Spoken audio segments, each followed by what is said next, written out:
माई सचियां जोता वाली माता तेरी सदा ही जय। ऋषि जी ने सुंदर कथा सुनाई। महालक्ष्मी ने किस प्रकार से पृथ्वी की लाज बचाई, महिषासुर की बलशाली सेना को किस तरह से विध्वंस किया। महिषासुर ने इंद्र जी का आसन छीन लिया था और दुखी देवता विनती करने लगे। ब्रह्मा जी के पास में गए, ब्रह्मा जी शंकर जी के पास में गए और फिर सब मिलकर विष्णु जी के पास में गए और विष्णु जी के मुख से एक महान तेज प्रकट हुआ और इसी प्रकार ब्रह्मा, शंकर तथा इंद्र आदि देवताओं के शरीर से भी बड़ा भारी तेज निकला। वह सब मिलकर एक हो गया। देवताओं ने देखा, वहां उसकी ज्वालाएं संपूर्ण दिशाओं में व्याप्त हो रही थी। संपूर्ण देवताओं के शरीर से प्रकट हुए उस तेज की कहीं तुलना नहीं की जा सकती थी। एकत्रित होने पर वह एक नारी के रूप में प्रकट होती है और अपने प्रकाश से तीनों लोकों में व्याप्त जान पड़ा। और भगवान शंकर का जो तेज था, उससे उस देवी का मुख प्रकट हुआ। यमराज के तेज से उसके सिर में बाल निकल आए और श्री विष्णु के तेज से उसकी भुजाएं उत्पन्न हुई। ब्रह्मा के तेज से दोनों स्तनों का और इंद्र के तेज से मध्य भाग का प्रकट हुआ और वरुण के तेज से जांघा, पिंडली तथा पृथ्वी के तेज से नितंब भाग प्रकट हुआ और ब्रह्मा जी के तेज से दोनों चरण और सूर्य के तेज से उनकी उंगलियां हुई। के तेज से नासिका प्रकट हुई और उस देवी के दांत प्रजापति के तेज से और तीनों नेत्र अग्नि के तेज से प्रकट हुए थे और उसकी भौहें संध्या के और कान वायु के तेज से उत्पन्न हुए थे। और इसी प्रकार सभी देवताओं के तेज से उस कल्याणमयी देवी का प्रकट्य हुआ था।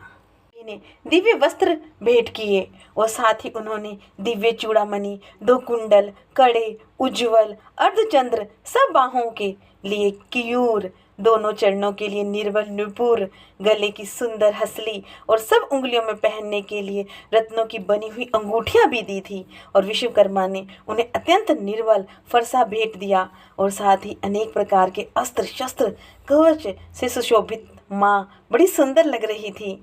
जलधीनी ने उन्हें सुंदर कमल का फूल भेंट किया। हिमालय ने सवारी के लिए सिंह तथा भांति भांति के रत्न समर्पित किए और कुबेर ने मधु से भरा हुआ पान पत्र दिया तथा संपूर्ण नागों के राज शेष ने जो इस पृथ्वी को धारण करते हैं, उन्हें बहुमूल्य मणियों से विशोभित किया और भेंट दी। और इसी प्रकार अन्य देवताओं ने भी आभूषण, अस्त्र शस्त्र देकर देवी का सम्मान किया।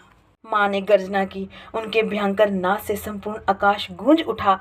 देवी का वह अत्यंत उच्च स्वर किया हुआ सिंहनाद कहीं समा न सका। आकाश उसके सामने लघु प्रतीत होने लगा और उससे बड़े जोर की प्रतिध्वनि हुई और जिससे संपूर्ण विश्व में हलचल मच गई। समुद्र कांप उठे, पृथ्वी डोलने लगी और समस्त पर्वत हिलने लगे। और उस समय देवताओं ने अत्यंत प्रसन्नता के साथ सिंह विहानी भवानी से कहा, हे देवी, तुम्हारी जय हो। महिषासुर ने बड़े क्रोध में आकर कहा, आह, ये क्या हो रहा है। और फिर वह संपूर्ण असुरों से घिरकर उस सिंहनाद की ओर लक्ष्य करके दौड़ा और आगे पहुंचकर उसने देवी को देखा जो अपनी प्रभा से लोकों को प्रकाशित कर रही थी और उसके चरणों के भार से पृथ्वी दबी जा रही थी। माथे के मुकुट से आकाश में रेखा से खींच रही थी तथा वह अपने धनुष की टंकार से 7 पाताल लोकों शुद्ध किए देती थी। और देवी अपनी हजारों भुजाओं से संपूर्ण दिशाओं को आच्छादित करके खड़ी थी। प्रकार के अस्त्र शस्त्रों के प्रहार से संपूर्ण दिशाएं उदासित होने लगी। और माई सचियां जोता वाली माता तेरी सदा ही जय। ऋषि जी ने सुंदर कथा सुनाई। महालक्ष्मी ने किस प्रकार से पृथ्वी की लाज बचाई, महिषासुर की बलशाली सेना को किस तरह से विध्वंस किया। महिषासुर ने इंद्र जी का आसन छीन लिया था और दुखी देवता विनती करने लगे। ब्रह्मा जी के पास में गए, ब्रह्मा जी शंकर जी के पास में गए और फिर सब मिलकर विष्णु जी के पास में गए और विष्णु जी के मुख से एक महान तेज प्रकट हुआ और इसी प्रकार ब्रह्मा, शंकर तथा इंद्र आदि देवताओं के शरीर से भी बड़ा भारी तेज निकला। वह सब मिलकर एक हो गया। देवताओं ने देखा वहाँ उसकी ज्वालाएं संपूर्ण दिशाओं में व्याप्त हो रही थी। संपूर्ण देवताओं के शरीर से प्रकट हुए उस तेज की कहीं तुलना नहीं की जा सकती थी। एकत्रित होने पर वह एक नारी के रूप में प्रकट होती है और अपने प्रकाश से तीनों लोकों में व्यापक जान पड़ा। और भगवान शंकर का जो तेज था उससे उस देवी का मुख प्रकट हुआ। यमराज के तेज से उसके सिर में बाल निकल आए और श्री विष्णु के तेज से उसकी भुजाएं उत्पन्न हुई। माँ के तेज से दोनों स्तनों का और इंद्र के तेज से मध्य भाग का प्रकट हुआ और वरुण के तेज से जांघा, पिंडली तथा पृथ्वी के तेज से नितंब भाग प्रकट हुआ और ब्रह्मा जी के तेज से दोनों चरण और सूर्य के तेज से उनकी उंगलियां हुई। के तेज से नासिका प्रकट हुई और उस देवी के दांत प्रजापति के तेज से और तीनों नेत्र अग्नि के तेज से प्रकट हुए थे और उसकी भौहें संध्या के और कान वायु के तेज से उत्पन्न हुए थे। और इसी प्रकार सभी देवताओं के तेज से उस कल्याणमयी देवी का प्रकट्य हुआ था। ने दिव्य वस्त्र भेंट किए और साथ ही उन्होंने दिव्य चूड़ामणि, 2 कुंडल, कड़े, उज्ज्वल अर्धचंद्र, सब बाहों के लिए कियूर, दोनों चरणों के लिए निर्मल नुपुर, गले की सुंदर हसली और सब उंगलियों में पहनने के लिए रत्नों की बनी हुई अंगूठियां भी दी थी। और विश्वकर्मा ने उन्हें अत्यंत निर्मल फरसा भेंट दिया और साथ ही अनेक प्रकार के अस्त्र शस्त्र कवच से सुशोभित माँ बड़ी सुंदर लग रही थी। जलधीनी ने उन्हें सुंदर कमल का फूल भेंट किया। हिमालय ने सवारी के लिए सिंह तथा भांति भांति के रत्न समर्पित किए और कुबेर ने मधु से भरा हुआ पान पत्र दिया तथा संपूर्ण नागों के राज शेष ने जो इस पृथ्वी को धारण करते हैं उन्हें बहुमूल्य मणियों से विशोभित किया और भेंट दी। और इसी प्रकार अन्य देवताओं ने भी आभूषण अस्त्र शस्त्र देकर देवी का सम्मान किया। माँ ने गर्जना की, उनके भयंकर नाद से संपूर्ण आकाश गूंज उठा। देवी का वह अत्यंत उच्च स्वर किया हुआ सिंहनाद कहीं समा न सका। आकाश उसके सामने लघु प्रतीत होने लगा और उससे बड़े जोर की प्रतिध्वनि हुई और जिससे संपूर्ण विश्व में हलचल मच गई। समुद्र कांप उठे, पृथ्वी डोलने लगी और समस्त पर्वत हिलने लगे। और उस समय देवताओं ने अत्यंत प्रसन्नता के साथ सिंह विहानी भवानी से कहा, हे देवी तुम्हारी जय हो। महिषासुर ने बड़े क्रोध में आकर कहा, आह ये क्या हो रहा है। और फिर वह संपूर्ण असुरों से घिरकर उस सिंहनाद की ओर लक्ष्य करके दौड़ा और आगे पहुंचकर उसने देवी को देखा जो अपनी प्रभा से लोकों को प्रकाशित कर रही थी और उसके चरणों के भार से पृथ्वी दबी जा रही थी। माथे के मुकुट से आकाश में रेखा सी खींच रही थी तथा वह अपने धनुष की टंकार से 7 पाताल लोकों शुद्ध किए देती थी। और देवी अपनी हजारों भुजाओं से संपूर्ण दिशाओं को आच्छादित करके खड़ी थी। प्रकार के अस्त्र शस्त्रों के प्रहार से संपूर्ण दिशाएं उदासित होने लगी और असुर महिषासुर का सेना नायक था और वह देवी के साथ युद्ध करने लगा। अन्य दैत्यों ने भी देवी के साथ में युद्ध किया, 60,000 रथियों के साथ आकर युद्ध किया।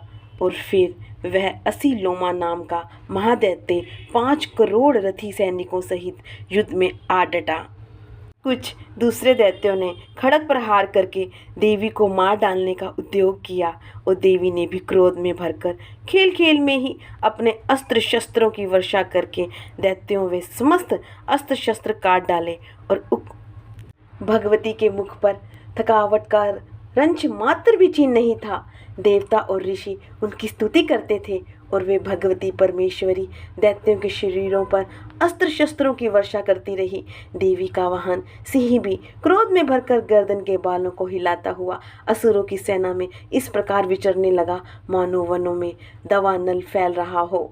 और रणभूमि में दैत्यों के साथ युद्ध करती हुई अंबिका देवी ने जितने देवी की शक्ति से हजारों गणों के रूप में प्रकट हो गए और असुरों का सामना करने लगे।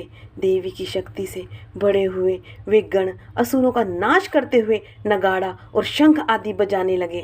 देवी ने त्रिशूल से, गदा से, शक्ति की वर्षा से और खड़ग आदि से सैकड़ों महादैत्यों का संहार कर डाला और कितने ही घंटों में भयंकर नाद से मूर्छित करके मार गिराया और बहुत दैत्यों को 5 से बांधकर धरती पर घसीटा और कितने ही दैत्य उनकी तीखी तलवार की मार से 2-2 टुकड़ों हो गए और कितने ही गदा की चोट से घायल हो धरती पर सो गए। कितने ही मूसल की मार से अत्यंत आहत होकर रक्त वमन करने लगे और कुछ दैत्य शूल से छाती फट जाने के कारण पृथ्वी पर ढेर हो गए। कितनों को ही देवी ने एक बाह, एक पैर, एक नेत्र वाले करके 2 टुकड़ों में चीर डाला और कितने ही दैत्य मस्तक कट जाने पर भी गिरकर फिर उठ जाते और केवल धड़ के रूप में ही अच्छे हथियार हाथ में लेकर देवी के साथ युद्ध करने लगे थे। दूसरे कबंध युद्ध के बाजों की लय पर नाचते थे और कितने ही बिना सिर के धड़ हाथों में खड़ग शक्ति ऋषि लिए दौड़ते थे और दूसरे महादैत्य ठहरो ठहरो यह कहते देवी को युद्ध के लिए ललकारते थे और जहाँ वह घोर संग्राम हुआ था वहाँ की धरती देवी के गिराए हुए रथ, हाथी, घोड़े, असुरों की लाशों से ऐसे फट गई थी कि वहाँ चलना फिरना असंभव हो गया था। दैत्य की सेना में हाथी, घोड़े, असुरों शरीरों से इतनी अधिक मात्रा में रक्तपात हुआ था, थोड़ी ही देर में खून की बड़ी बड़ी नदियाँ बहने लगी। जगदम्बा ने असुरों की विशाल सेना को क्षण भर में नष्ट कर दिया और ठीक उसी तरह जैसे तृण और काठ के भारी ढेर को आग में कुछ ही क्षणों में भस्म कर देती है और वह सिंह की गर्दन के बालों को हिला हिलाकर जोर जोर से गर्जना करता हुआ दैत्य के शरीरों से मानो उनके प्राण चुन लेता था। और वहां देवी के गणों ने भी उन महादैत्यों के साथ ऐसा ही युद्ध किया जिससे आकाश में खड़े हुए देवतागण उन पर बहुत संतुष्ट हुए और फूल बरसाने लगे। और इस प्रकार से दूसरे अध्याय में महामाई ने महिषासुर की सेना का वध किया और दूसरा अध्याय पूरा हुआ। जय माता दी। हे मेरी माई जगदिया जोता वाली माता तेरी सदा ही जय। जयकारा शेरा वाली दा बोल साचे दरबार की जय। आज तीसरे अध्याय में हम माँ भगवती की यश का गुणगान करते हैं। वे लाल रंग की रेशमी साड़ी पहने हुए हैं। उनके गल में मुंडमाला शोभा पा रही है। दोनों स्तनों पर रक्त चंदन का लेप लगा है। वे अपने कर कमलों में विद्या, अभय व वर नामक मुद्राएं धारण किए हुए हैं और तीनों नेत्रों से सुशोभित मुखारविंद की बड़ी शोभा हो रही है और उनके मस्तक पर चंद्रमा के साथ ही में मुकुट बंधा है तथा वे कमल के आसन पर विराजमान हैं। ऐसी देवी को मैं भक्तिपूर्ण प्रणाम करती हूँ। ऋषि कहते हैं, दैत्यों की सेना को इस प्रकार तहस नहस होते हुए देख महादैत्य सेनापति क्रोध में भरकर अंबिका देवी से युद्ध करने के लिए आगे बढ़ा और वह असुर रणभूमि में देवी के ऊपर इस प्रकार के बाणों की वर्षा करने लगा जैसे बादल के शिखर पर पानी की धार बरसा रहा हो। और तब देवी ने अपने बाणों से उसके बाण समूह को अन्यास ही काटकर उसके घोड़ों और सारथी की मां को मार डाला। फिर तो क्रोध से लाल आंखें करके उस राक्षस ने शूल हाथ में लिया और उसे उस महादैत्य ने भगवती भद्रकाली के ऊपर चलाया और वह शूल आकाश से गिरते हुए सूर्यमंडल की भांति अपने तेज से प्रज्वलित हो उठा और उस शूल को अपनी ओर आते देख देवी ने भी शूल का प्रहार किया। उससे राक्षस के शूल के सैकड़ों टुकड़े हो गए और साथ ही महादैत्य की भी धज्जियां उड़ गई और वह प्राणों से हाथ धो बैठा। महिषासुर के सेनापति उस महाप्रकामी के मारे जाने पर देवताओं को पीड़ा देने वाला चामर हाथी पर चढ़कर आया और उसने भी देवी के ऊपर शक्ति का प्रहार किया, किंतु जगदम्बा ने उसे अपनी हुंकार से ही आहत कर दिया और तत्काल पृथ्वी पर गिरा दिया। और शक्ति टूटकर गिरी हुई देख चामर को बड़ा क्रोध हुआ और अब उसने शूल चलाया, किंतु देवी ने उसे भी अपने बाणों के द्वारा काट दिया और इतने में ही देवी का सिंह उछलकर हाथी के मस्तक पर चढ़ बैठा और उस दैत्य के साथ खूब जोर से संग्राम किया। वे दोनों लड़ते लड़ते हाथी से पृथ्वी पर आ गए और अत्यंत क्रोध में भरकर एक दूसरे पर बड़े भयंकर प्रहार करते हुए लड़ने लगे और सिंह बड़े वेग से आकाश की ओर उछला और उधर से गिरते समय उसने पंजों की मार से चामर का सिर धड़ से अलग कर दिया। और इस प्रकार से उर्दंग भी शिला और वृक्ष आदि की मार खाकर रणभूमि में देवी के हाथ से मारा गया। क्रोध में भरी हुई देवी ने गदा की चोट से दैत्यों का कचुम्बर निकाल डाला। इस प्रकार अपनी सेना का संहार होता देख महिषासुर ने भैंसे का रूप धारण करके देवी के गणों को त्रास देना आरंभ किया। किन्हीं को थूथन से मारकर और किन्हीं के ऊपर खुरों का प्रहार करके और किन्हीं किन्हीं को पूंछ से चोट पहुंचाकर कुछ को सींगों में मारना शुरू कर दिया। इस प्रकार गणों की सेना को गिराकर वह असुर महादेवी के सिंह को मारने के लिए झपटा और इससे जगदम्बा को बड़ा क्रोध हुआ। और उधर महाप्रकामी महिषासुर की क्रोध में भरकर धरती को खुरों से खोदने लगा और तथा अपने सींगों से ऊंचे ऊंचे पर्वतों को उठाकर फेंकने लगा और गर्जना करने लगा। और उसके वेग से चक्कर देने के कारण पृथ्वी शुद्ध होकर फटने लगी और उसकी पूंछ से टकराकर समुंदर सब ओर से धरती को डुबाने लगा और हिलते हुए सींगों के आघात से होकर बादलों के टुकड़े टुकड़े हो गए।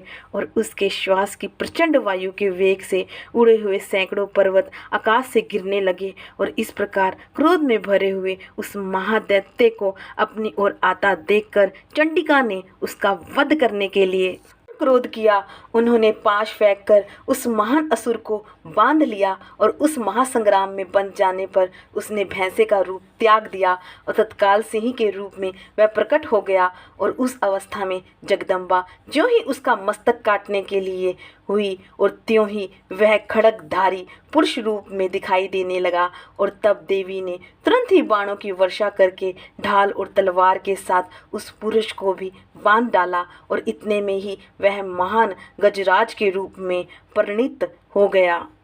सूंड से देवी के विशाल सिंह को खींचने और गरजने लगा और खींचते समय देवी ने तलवार से उसकी सूंड काट डाली। और तब उस महादैत्य ने पुनः भैंसे का शरीर धारण कर लिया और पहले की भांति चराचर प्राणियों सहित तीनों लोगों को व्याकुल करने लगा। और तब क्रोध में भरी हुई जगत माता चंडिका बारंबार उत्तम मधु का पान करने और लाल आंखें करके हंसने लगी। और उधर वह बल और पराक्रम के मद से उन्मत्त हुआ राक्षस गरजने लगा और अपने सींगों से चंडी के ऊपर पर्वतों को फेंकने लगा। और उस समय देवी ने अपने बाणों के समूह से उसके फेंके हुए पर्वतों को चूर्ण की तरह मसल दिया। और बोलते समय उसका मुख मधु के मद से लाल हो रहा था और वाणी लड़खड़ा रही थी।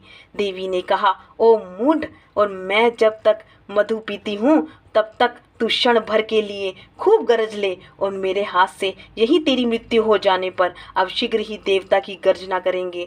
और ऋषि कहते हैं, ज्यों कहकर देवी उछली और उस महादैत्य के ऊपर चढ़ गई और फिर अपने पैर से उसे दबाकर उन्होंने शूल से उसके कंठ में आघात किया। पैर से दबा होने पर महिषासुर अपने मुख से दूसरे रूप में बाहर होने लगा और अभी आधे शरीर से ही वह बाहर निकलने लगा।